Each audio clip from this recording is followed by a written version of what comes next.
tasty wintry stews, casseroles and soups call for all of the good winter veg, and now's the time to plant them up. So prep your soil with plenty of compost and chicken manure, and let's get planting.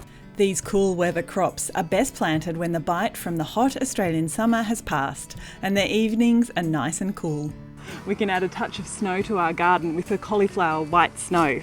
Its bright white florets are the perfect addition to hearty winter cooking on cold nights. This medium to large plant has upright growth, making it ideal for garden beds and pots.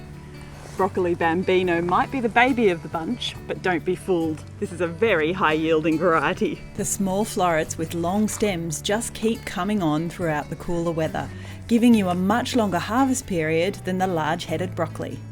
For sweet cabbage success, plant cabbage sugar sweet. It matures early with medium-sized heads. As an added bonus, this Australian-bred hybrid variety is easy to grow and has superior disease resistance. And for a quick-growing, versatile veg, you can't beat beetroot. Its young leaves are great eaten raw in salads and sandwiches, while the older leaves can be cooked up like spinach. The prize of a beetroot harvest is the rich, dark ruby root. Get to them when they're no bigger than a tennis ball for the sweetest taste.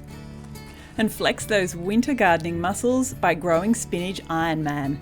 Its dark green leaves are loaded with vitamins and iron. And just 3 to 4 weeks after planting, you'll be able to harvest the leaves for cooking salads and sandwiches. Before we add the net to keep the cabbage moth out of our veggie bed, we need to check the brassica seedlings and make sure they've got no eggs or caterpillars on them, because otherwise we'll just be enclosing them in their own little environment and they'll still eat our brassicas.